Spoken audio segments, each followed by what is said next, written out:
Hello, dear students. Welcome back to this YouTube channel.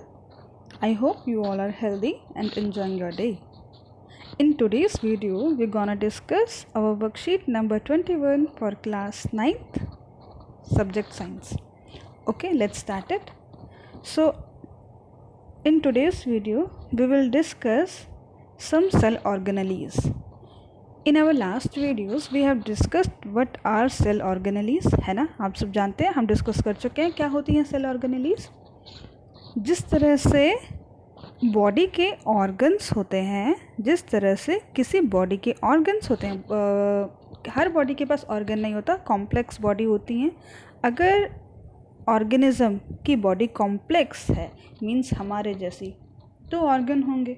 अब अगर मैं अमीबा की बात कर लूँ, क्या अमीबा के पास ऑर्गन होगा? बिल्कुल नहीं। सिंगल सेल है, जो सिंगल सेल्ड ऑर्गेनिज्म है उसके पास तो टिश्यू ही नहीं है, तो ऑर्गन किधर से डेवलप हो जाएगा? ऑर्गन नहीं बन सकता ना। तो जब भी हम ऑर्गन की बात कर रहे हैं तो हम multi cellular plus complex organisms की बात कर रहे होंगे, ये आप ध्यान रखेंगे। तो यहाँ हम बात करने वाले हैं ऑर्गेनेलीज। तो ऑर्गेनेलीज क्या है? Organelles are like the organs of cell.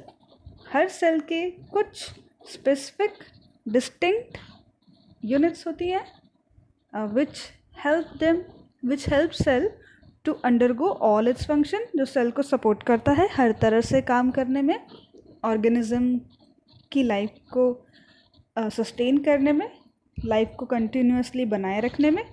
जो हमारे लाइफ प्रोसेसेस लगती हैं, उन सबको पूरा करने के लिए हमारे पास कुछ यूनिट्स होनी चाहिए, कुछ ऐसा हम कह सकते हैं जैसे लेबर होना चाहिए जो वो काम करेगा। ठीक है, तो वहाँ पे ये जो लेबर हैं जो काम कर रहे हैं, दे आर सेल ऑर्गेनेलीज, जो उस काम में लगे हुए हैं। चलिए स्टार्ट करते हैं।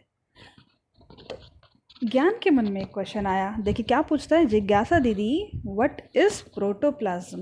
What is protoplasm? आप भी सोच रहे होंगे व्हाट इज़ प्रोटोप्लाज्म। हमने अपनी लास्ट वीडियो में बात करी थी साइटोप्लाज्म की, तो क्या है ये प्रोटोप्लाज्म? आइए जानेंगे इसको भी। How does a cell perform various life processes? तो ज्ञान पूछता है कि ये प्रोटोप्लाज्म क्या है और किस तरह से लाइफ प्रोसेसेस सस्टेन होती हैं किसी लिविंग ऑर्गेनिज्म में। तो देखिए जिज्ञासा दीदी किस तरह से ज्ञान को समझाती हैं। ज्ञान, as we know that every cell has at least 3 feature, 3 features at least होंगे। क्या क्या होने वाले हैं वो? प्लाज्मा मेम्ब्रेन एटलीस्ट होना चाहिए, एक बाउंड्री होना चाहिए जो सेल के इंटरनल एनवायरनमेंट को एक्सटर्नल एनवायरनमेंट से डिस्टिंक्ट करेगा, अलग रखेगा। न्यूक्लियस होना ज़रूरी है और साइटोप्लाज्म होना ज़रूरी है। हम इन सब को पढ़ चुके हैं, डिस्कस कर चुके हैं। तो न्यूक्लियस होना ज़रूरी है जो ऑलमोस्ट सेंटर में होता है, अबाउट टू सेंटर होता है, but it is not mandatory. Cytoplasm भी होगा, कुछ फ्लूइड लाइक स्ट्रक्चर होगा, मीडियम होगा, जिसमें बाकी तरह की ऑर्गेनेलीज सस्पेंडेड रहेंगी, सबमर्ज्ड रहेंगी, कह सकते हैं आप। So the fluid inside the cell that is covered by plasma membrane is cytoplasm. This we already have discussed in our previous videos. Cytoplasm क्या है? प्लाज्मा मेम्ब्रेन से सराउंडेड। देखिए इसको फ्रेश बनाते हैं, थोड़ा सा क्लियर स्पेस ले लेते हैं। देखिए अगर हम बोलें कि ये मेरा प्लाज्मा मेम्ब्रेन है, ब्लैक कलर से, ये मेरा प्लाज्मा मेम्ब्रेन है, सेंटर में मेरा न्यूक्लियस है, न्यूक्लियस के और अंदर न्यूक्लियोलस है, आपको याद होगा। ठीक है, अब बेसिकली बेटा हम ना यूकैरियोटिक सेल्स पर आ चुके हैं। प्रोकैरियोटिक सेल्स को ज़्यादा नहीं पढ़ना। प्रोकैरियोटिक सेल्स हम अपना हायर क्लासेस में इनको पढ़ते हैं ज़्यादा। 9th-10th में आप यूकैरियोटिक सेल्स को ही ज़्यादा समझने की कोशिश करेंगे।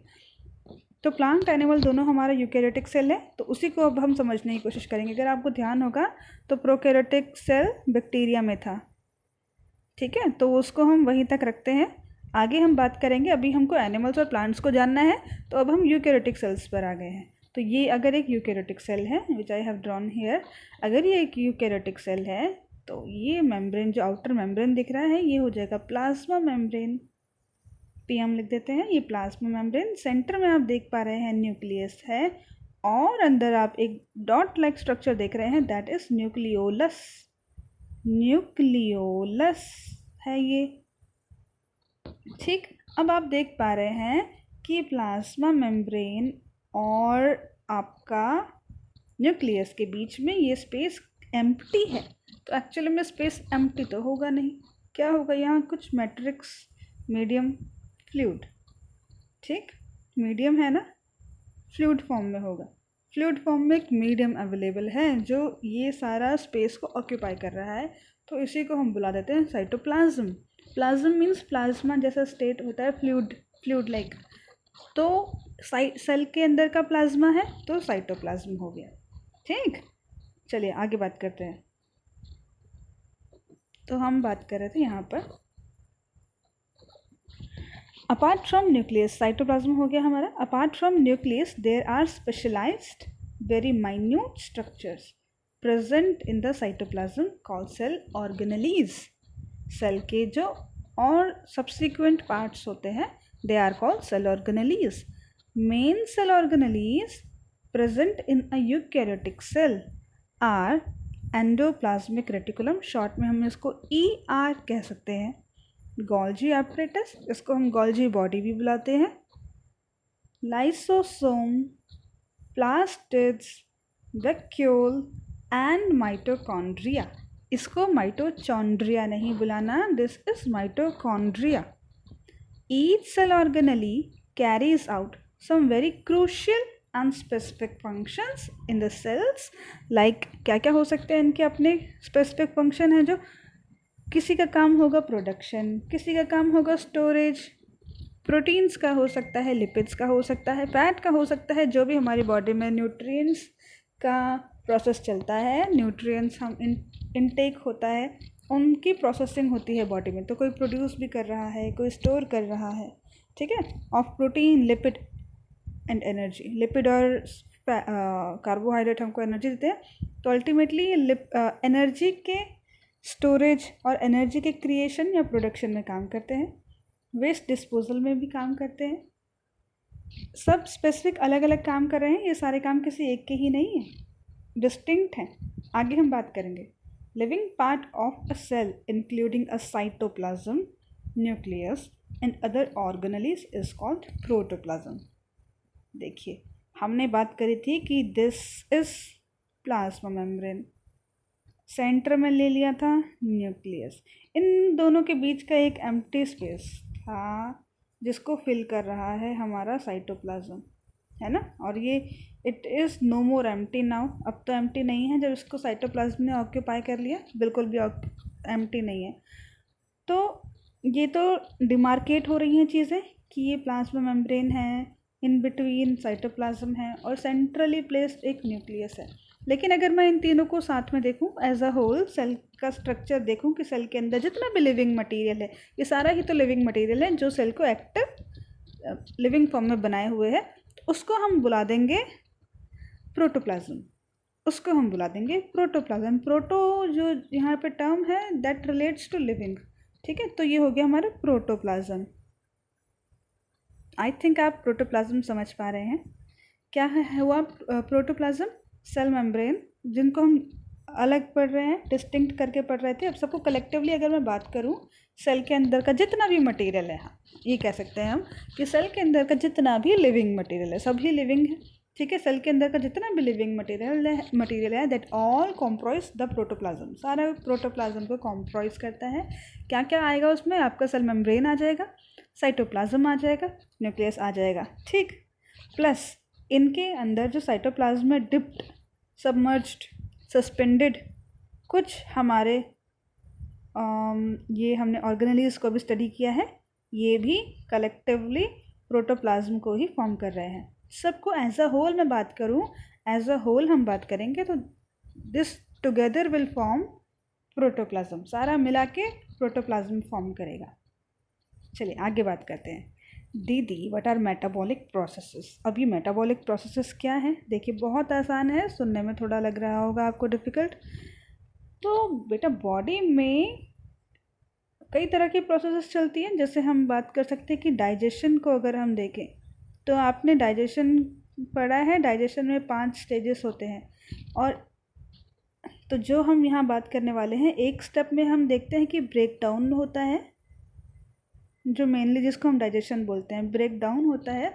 और एक स्टेप ऐसा भी होता है जहाँ एसिमिलेशन होता है, चीज़ें जुड़ के दोबारा से इम्पॉर्टेंट न्यूट्रिएंट्स को फॉर्म करती हैं, इम्पॉर्टेंट हम कह सकते हैं रिक्वायर्ड मटेरियल को फॉर्म करती हैं। तो चीज़ों का टूटना, जैसे हमने कुछ फूड इनटेक किया, एज अ होल वो इंजेस्ट नहीं, एज अ होल उसको बॉडी एक्सेप्ट नहीं करती है, बॉडी न्यूट्रिएंट के फॉर्म में लेती है, उसको सिंपल फॉर्म में लेती है, सिंपलर। हम कॉम्प्लेक्स फूड का इंटेक करते हैं और बॉडी उसको, अब हमारा मान लीजिए ये सेल है और हमने जो फूड पार्टिकल या हमने जो खाना खाया वो तो इस साइज़ का था, क्या ये छोटी सी सेल इस पूरे फूड पार्टिकल को अपने अंदर ले सकती है? बिल्कुल नहीं ले सकती। तो क्या चाहिए हमको ज़रूरी है कि इस फूड आइटम को तोड़ना पड़ेगा, इसको सिंपलर फॉर्म में तोड़ना पड़ेगा, इसको इतना छोटा कर देंगे कि हमारी जो सेल है उसको अलाउ करे अपने अंदर ले सके। तो अब इतना छोटा सा पार्टिकल, ये ब्लैक डॉट अगर आप देख पा रहे हैं तो थोड़ा सा बड़ा कर देते हैं, ये जो ब्लैक डॉट्स हैं, अब अगर इस साइज़ का फूड पार्टिकल है हमारा तो इसको तो सेल ले सकती है ना, इसलिए ज़रूरी होता है फूड को ब्रेक डाउन करना।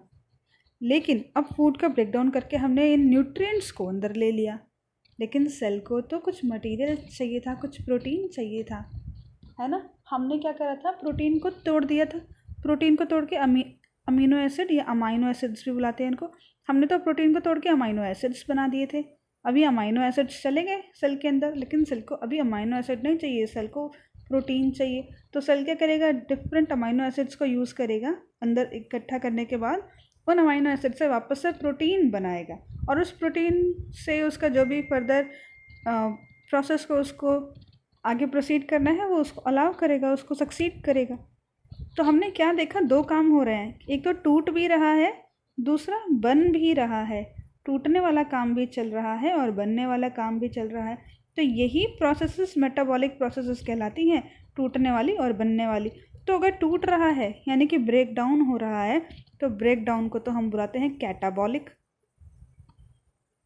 अगर ब्रेक डाउन हो रहा है तो हम बोलेंगे कैटाबॉलिक, लेकिन अगर बन रहा है तो हम बोलेंगे एनाबॉलिक। कैसे याद रखेंगे, आप इसको भूल जाएंगे। तो देखिए, इसको मैं अभी आपको याद कराती हूँ। देखो इसको याद कैसे करना है।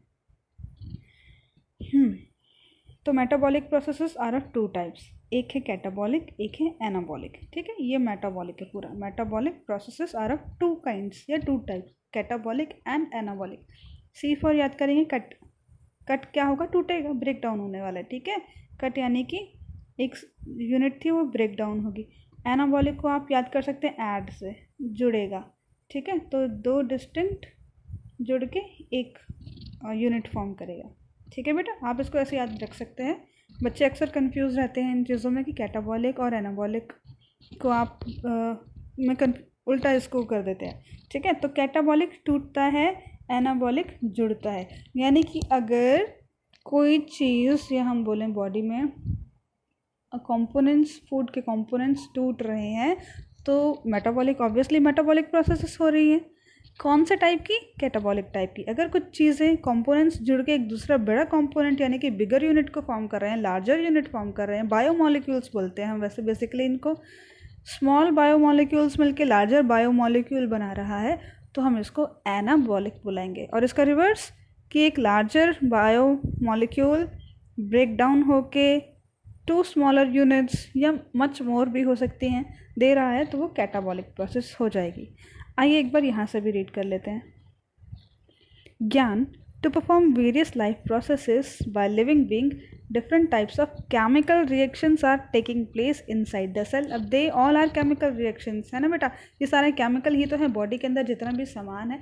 अच्छा, हम बोलते हैं कि हम केमिकल नहीं खाएंगे, लेकिन हर चीज़ का एक केमिकल नेचर ही तो होता है। अगर मैं बोलूँ ग्लूकोज, आप बोलेंगे हाँ ग्लूकोज तो ऑर्गेनिक है, हाँ हम ग्लूकोज लेंगे, फूड से ग्लूकोज मिल रहा है। लेकिन अगर आप ग्लूकोज को देखो तो ग्लूकोज क्या है, C6H12O6।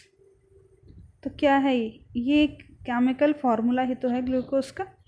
ठीक है, यानी ग्लूकोज के अंदर ये सारी चीज़ें हैं ना, तो ये ग्लूकोज की केमिस्ट्री हो गई कि ग्लूकोज में 6 कार्बन एटम्स हैं। एक मॉलिक्यूल में बात करूँ, अगर मैं ग्लूकोज के एक मॉलिक्यूल में 6 कार्बन एटम है, 12 हाइड्रोजन एटम है, 6 ही ऑक्सीजन एटम है। तो ये ग्लूकोज की केमिस्ट्री है, उसका स्ट्रक्चर हो गया, फॉर्मूला हो गया। तो ये भी तो एक केमिकल, इसको आप ऐसा नहीं कह सकते हम कि हम कंप्लीटली हम क्या बोलना चाह रही थी मैं, एक सेकेंड। हाँ, तो मैं ये कहना चाह रही थी कि ये जो बायोमोलिक्यूल्स हैं इनका एक केमिकल कॉम्पोजिशन है। जैसे C6H12O6 का ही देख लेते हैं, अपना एक केमिकल कॉम्पोजिशन है। इसका ब्रेक डाउन होगा, यानी कि इसके केमिकल फार्मूले का, इसके अंदर जो जो केमिकल लगा हुआ था, केमिकल को स्ट्रिक्टली हम उस केमिकल से रिलेट नहीं करेंगे जो कि हम इंडस्ट्रीज से आने वाले प्रोडक्ट्स की बात करते हैं। ठीक है, केमिकल को स्ट्रिक्टली इंडस्ट्रीज के प्रोडक्ट से रिलेट नहीं करना। तो इसका अपना केमिकल फार्मूला है, तो इसकी जो केमिस्ट्री थी, इसका जो स्ट्रक्चर था, उसमें ब्रेक डाउन हुआ। तो यहाँ पे केमिकल प्रोसेस ही तो है, ये भी एक केमिकल ब्रेक डाउन हुआ, ये केमिकल प्रोसेस हुई। तो मेटाबॉलिक प्रोसेसेस केमिकल प्रोसेस ही तो हैं, कुछ ब्रेक डाउन हो रहा है, कुछ जुड़ रहा है, यानी कि उसका जो भी स्ट्रक्चर था उसमें कुछ टूटा, उसमें कुछ जुड़ा, यानी कि उसकी केमिकल कॉम्पोजिशन, हाँ ये बोलना बहुत अच्छा होगा, उसके केमिकल कॉम्पोजिशन पे फ़र्क पड़ेगा ना। उसका केमिकल कॉम्पोजिशन, उसका जो कॉम्पोजिशन है वो किन किन केमिकल से मिलकर बन रहा है। ठीक, तो ये हो गया हमारा केमिकल कॉम्पोजिशन। टूट रहा है, जुड़ रहा है, तो उसका कॉम्पोजिशन बदल रहा है। और कैसे कॉम्पोजिशन? केमिकल कॉम्पोजिशन, क्योंकि अंदर की बात हो रही है, अंदर स्ट्रक्चरल फॉर्म में। तो different types of chemical reaction are taking place inside the cell. In these chemical reaction either some substance is formed, या तो कुछ बन रहा है लाइक सिंथेसिस हो रही हो, और सब्सटेंसेस ब्रोकन डाउन, जैसे कुछ टूट रहा हो लाइक breakdown of glucose हो रहा हो to produce energy. All these chemical reactions occurring inside the cell are known as metabolic process. ये आप अच्छे से समझ गए होंगे। These are constantly taking place in the body. लगातार हमारी बॉडी में हो रहे होते हैं, तभी तो हम अलाइव हैं।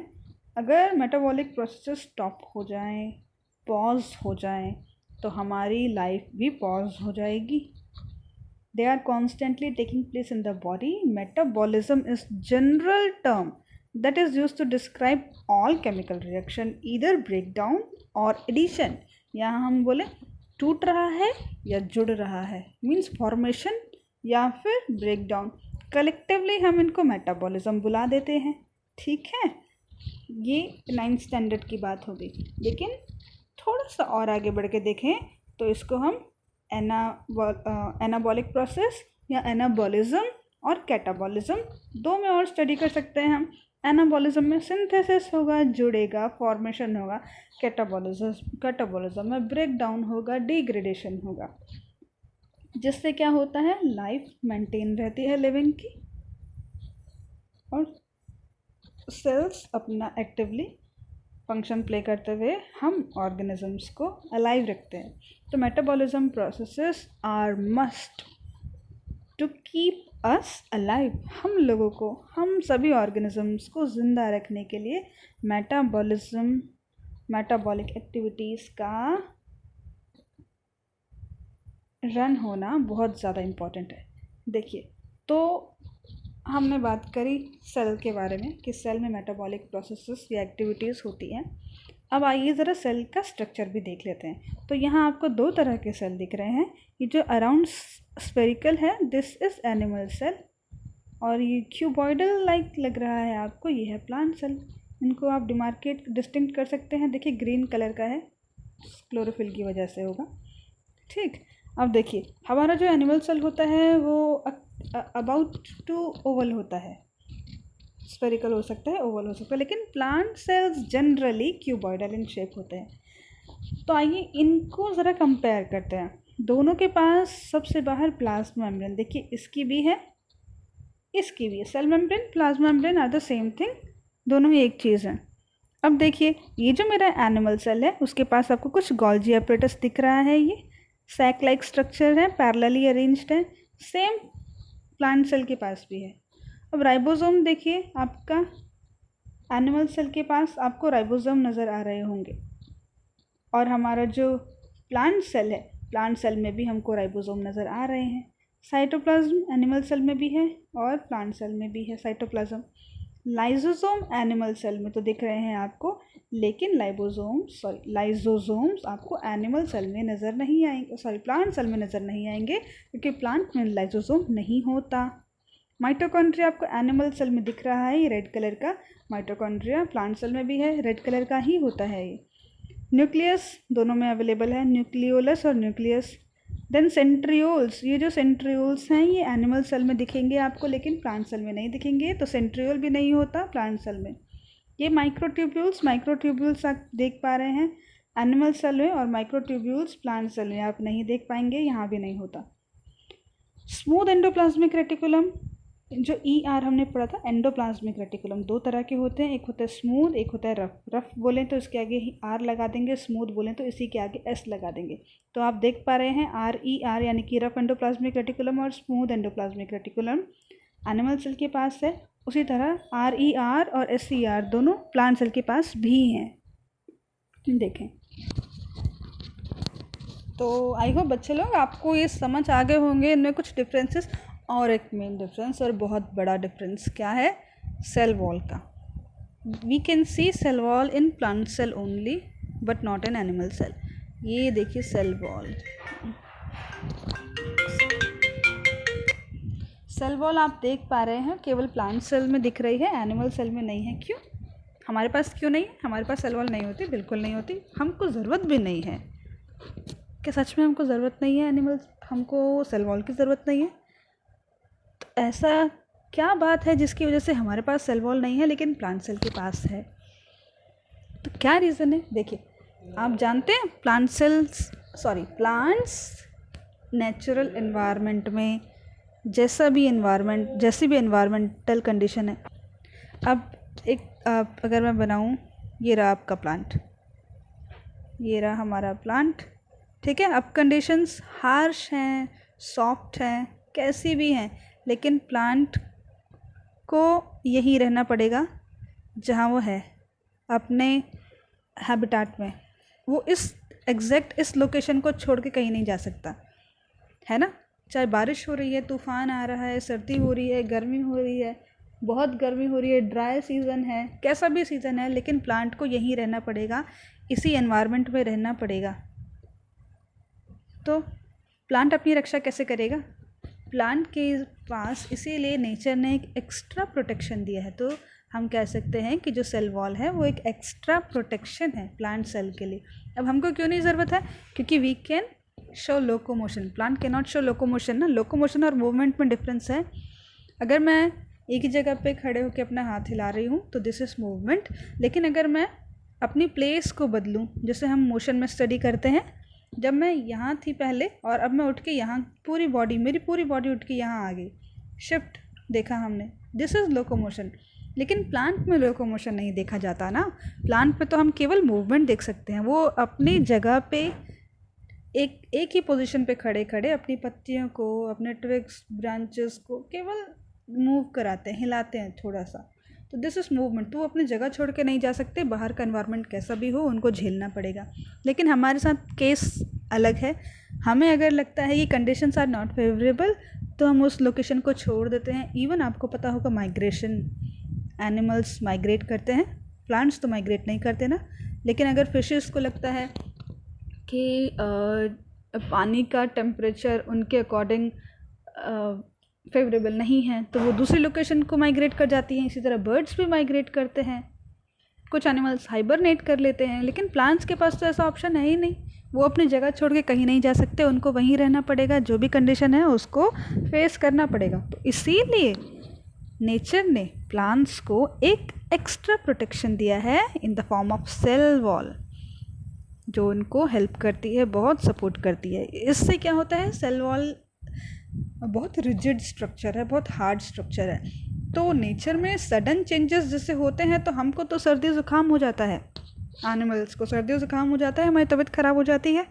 लेकिन प्लांट्स के केस में क्या, जब अचानक से मौसम में बदलाव होता है तो ये जो सेल वॉल है वो सपोर्ट करती है प्लांट को अंदर और बाहर के एनवायरनमेंट में हो रहे चेंजेस को एक कंपैरेटिवली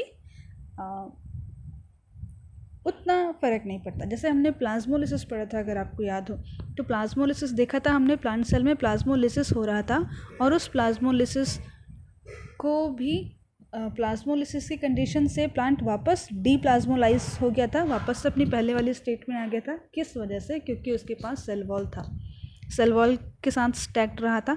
हमारा जो साइटोप्लाज्म है वो इस तरह से छूट के अलग हो गया था, एक किनारे बैठ गया था एक कॉर्नर में प्लाज्मा मेम्ब्रेन के साथ, और सेल वॉल इसी तरह से इंटैक्ट खड़ी थी। तो यही प्लाज्मा मेम्ब्रेन सेल वॉल थी जो प्लांट को सपोर्ट कर रही थी उस स्टेज में भी। और जैसे ही प्लांट को वापस से हम एक हाइपोटोनिक सॉल्यूशन में रखेंगे, है ना, हाइपोटोनिक यानी कि बाहर सॉल्यूट कम है, पानी ज़्यादा है, तो पानी सेल के अंदर आना शुरू हो जाएगा, तो सेल हमारी दोबारा स्वेलअप हो जाएगी, अपनी फॉर्म में आ जाएगी और सेल वापस से पहले वाले स्ट्रक्चर में आ जाएगा। तो इस तरह से भी सेल वॉल सपोर्ट करती है प्लांट को। कुछ क्वेश्चंस दिए गए हैं, देखिए। Draw a neat diagram of plant and animal cell, label its important cell organelles को लेबल भी करेंगे आप। What are metabolic processes, give one example. Differentiate between plant and animal cell में डिफरेंसेस बताने हैं। Where is cytoplasm located, position क्या होती है न्यूक्लियस और सेल मेम्ब्रेन के बीच में। तो आई होप आपको आज का वीडियो पसंद आया होगा, अच्छा लगा होगा, प्लस समझ आया होगा। अगर आपको वीडियो पसंद आता है, समझ आता है, तो you can press the like button if you like to. Channel को सब्सक्राइब करना बिल्कुल ना भूलें, शेयर करना बिल्कुल ना भूलें। हम मिलेंगे नेक्स्ट वीडियो में, तब तक के लिए अपना ध्यान रखिए। Take care and good bye.